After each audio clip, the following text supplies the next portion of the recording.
But एक चीज मैं अपनी नॉलेज के लिए जरूर अजमल साहब जानना चाहूंगी, क्या पाकिस्तान से निकल के जब दुबई या यूएई के रीजन में टीम जाती है, क्या उससे कुछ डिफरेंस पड़ता है, उससे कुछ असेसमेंट में डिफरेंस आता है?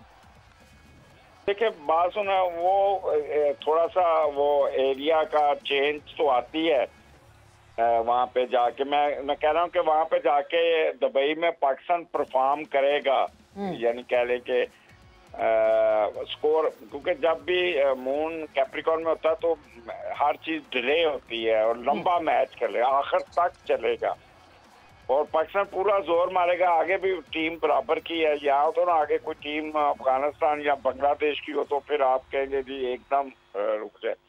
इस वक्त उनके जो ओवरऑल जो इंडियन है ना वो थोड़े से एज है उनको।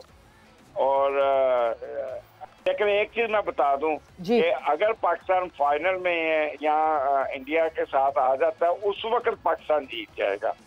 चलिए जी, उम्मीद ये करते हैं और ऐसा हो जाए। तो आपके मुंह में घी शक्कर सैयद अजमल साहब, बहुत बहुत शुक्रिया। सैयद मोहम्मद अजमल जो हमारे साथ मौजूद थे और एस्ट्रोलॉजी के through he was telling us कि क्या हालात किस तरह हो सकते हैं पाकिस्तान टीम के लिए ऑन द 23 फरवरी। वक्त एक ब्रेक का हुआ है, ब्रेक से वापस आएंगे तो मेहदी आसिफ हमारे साथ मौजूद है, उनसे गुफ्तगू को आगे बढ़ाएंगे।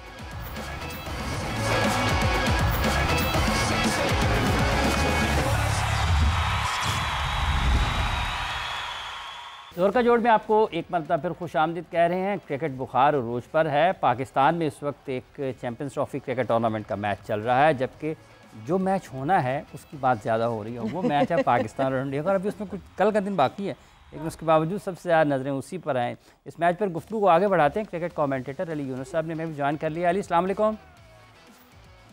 जी वालेकुम सलाम हाफिज़ साहब and Savera, thank you for having me. क्या हाल चाल? अल्हम्दुलिल्लाह अल्हम्दुलिल्लाह, बहुत शुक्रिया और बहुत ठीक हैं, लेकिन नताइज ठीक नहीं है। नताइज ठीक होते नज़र आ रहे हैं आपको या नहीं आ रहे हैं अली? हाल चाल अभी तक ठीक है और आई होप आगे भी ठीक रहें। देखें, हालात तो तब बदलेंगे या सिचुएशन तब बदलेगी जब हम खुद बदलने की कोशिश करेंगे। अगर हम सेम डिसीजंस लेते चले जाएंगे, मतलब आपके कहने का मतलब है कि नहीं बदलने वाले, ये ऐसे ही चलेंगे। देखिए, हम सारे होप कर सकते हैं, प्रे कर सकते हैं कि शायद डिसीजन मेकर्स को थोड़ा ख्याल आ जाए, क्योंकि बहुत ऑब्वियस मिस्टेक्स हैं। आप भी कब से क्रिकेट देख रहे हैं, कवर कर रहे हैं, हम भी क्रिकेट देख रहे हैं, कर रहे हैं। बहुत ऑब्वियस ऐसे लग रहा है जैसे शायद किसी को क्रिकेट का इतना इल्म ही नहीं है जो डिसीजन ले रहे हैं, जिस तरीके से डिसीजन लिए जा रहे हैं। तो जो लास्ट टाइम हमने मैच में देखा, जिस तरीके से डिसीजन लिए गए, साउथ को ओपन करवाना, देन रिजवान का नंबर 3 पे आ जाना, इवन फखर को अनफिट होने के बावजूद नंबर 4 पे बैटिंग करवा देना, ये बहुत स्कूल बॉय एरर्स है, हम कहते हैं। बहुत अजीब से मिस्टेक्स कर रहे हैं पाकिस्तान, और ऐसा लग रहा है कि हम शायद इतना सीरियस ले नहीं रहे हैं और हम सीखने के लिए भी तैयार नहीं है। कंडीशंस के अकॉर्डिंगली हम अपनी टीम को अडाप्ट करने के लिए तैयार नहीं है, चेंज करने के लिए तैयार नहीं है। तो फिर हाफिज साहब, जब तक हम चेंज नहीं करेंगे अपने आप को, तो हालात कैसे बदलेंगे? बिल्कुल उमैद, मतलब मुझे समझ नहीं आता, हम बाहर बैठे हुए देख रहे हैं, हम वो मिस्टेक्स को पॉइंट आउट कर सकते हैं। आप लोगों ने तो क्रिकेट खेली हुई है, हम जो कवर कर रहे हैं, जो स्टूडेंट्स ऑफ द गेम हैं, वो तक इस पे पिन पॉइंट कर सकते हैं कि क्या क्या मिस्टेक्स हैं। इवन इंडिया बांग्लादेश के मैच के बाद भी अगर आप ये कंसिडर नहीं करते कि आप एक स्पिनर कहीं किसी उसमें आपको एक चांस मिला, आप स्पिनर एड अप कर लें, तो क्यों नहीं समझ आ रहा है ये टीम मैनेजमेंट को? मतलब वो किस थॉट प्रोसेस में घूम रहे हैं, आपको कुछ अंदाजा हो रहा है? देखें, अभी आपके पास स्पिनर है ही नहीं स्क्वाड में, तो आप किसको डालेंगे? तो इसलिए जो स्क्वाड है उसी को आप खिलाएंगे, तो उसी में जो आपका बेस्ट कॉम्बिनेशन बनेगा, आपको उसी के साथ ही जाना है। आपके पास कुछ दिल है, आगा है, हमें बस ये है कि अच्छी जगह पे वो यूज़ किए जाएंगे तो आई थिंक रिजल्ट थोड़े से डिफरेंट होंगे। देखिए, आपने पिछले मैच में इब्रार ने अच्छी बॉलिंग की, खुशदिल ने भी बेहतर की, आगा से 2 ओवर शायद करवाए गए थे, सिर्फ 3। तो आई थिंक 3, तो आई थिंक ज़्यादा ओवर करवाए जा सकते थे। पिच स्लो साइड पे थी जब वो खेल रहे थे, उनके सेट बैट्समैन हो गए हुए थे दोनों, यंग और लेथम। तो बिल्कुल, तो नसीम को लेके आए थे उस वक्त ब्रेक थ्रू के लिए, लेकिन मेरे ख्याल से शायद स्पिनर थोड़ा ज़्यादा कर सकते थे वहाँ पे। तो देखिए, हम बाहर बैठ के जो मर्जी कह लें, जो किसी की इंटेंशन पे मेरे ख्याल से कोई शक नहीं है। क्योंकि जिस लेवल की क्रिकेट हो रही है, जिस स्टैंडर्ड पे हम बीइंग अ प्रोफेशनल या बीइंग अ पाकिस्तानी, उनकी इंटेंशन जैसी भी है आप ये कह सकते हैं, हाँ वो गलत हो सकती है, उनका जो डिसीजन था वो गलत हो सकता है, लेकिन उसके पीछे जो इंटेंशन थी वो गलत नहीं हो सकती, आई डोंट थिंक। अच्छा अली, अगर हम आईसीसी इवेंट्स में जाते हैं ना तो टीमें ज़रा मुख्तलिफ अंदाज में खेलते हुए दिखाई देती हैं।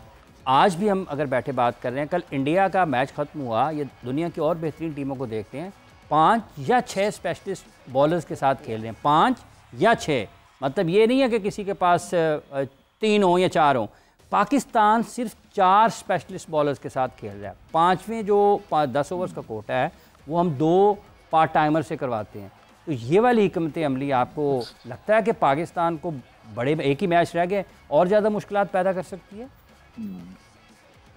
और एक मैच भी बड़ा मैच है, बड़ी टीम के अगेंस्ट मैच है, प्रेशर मैच है, और ऐसी कंडीशन में जहाँ पे आप पहली बार खेलेंगे और वो इस टूर्नामेंट में पहले वहाँ पे मौजूद हैं, उनको बेहतर कंडीशन से वो वहाँ पे ऑलरेडी क्रिकेट खेल रहे हैं। तो देखिए, ये तो वही जैसे अभी उमैद ने कहा, अब हमारे पास ऑप्शन ही नहीं है, तो आप कैसे क्या ही कर सकते हैं, अभी इन्हीं के अंदर ही आपको खेलना पड़ेगा। अब हम होप कर सकते हैं कि शाहीन का नया बॉल अच्छे तरीके से करे, अच्छा रिदम हो, ऊपर से आउट करने की कोशिश करे, हारिस रऊफ मिडिल में करे और फिर आके दोबारा एंड पे भी अच्छी बॉलिंग कर सके। लेकिन बहुत बड़ा एक खला है जो कि प्रॉपर स्पिनर का ना होना है।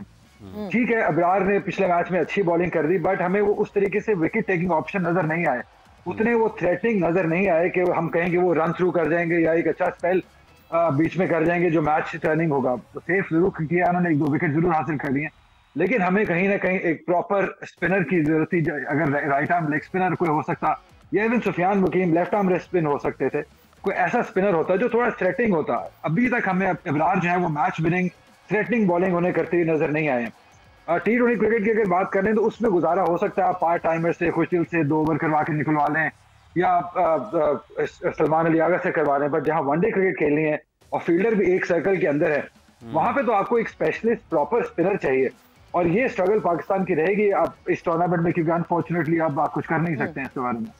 सिर्फ ये स्ट्रगल नहीं है उमैद, और भी स्ट्रगल है, बिकॉज जिस तरह अली ने कहा कि उम्मीद रखनी चाहिए नसीम अच्छा कर ले, हारिस अच्छा कर ले, शाहीन अच्छा कर ले, बट स्ट्रगल तो ये भी है कि ठीक है जी,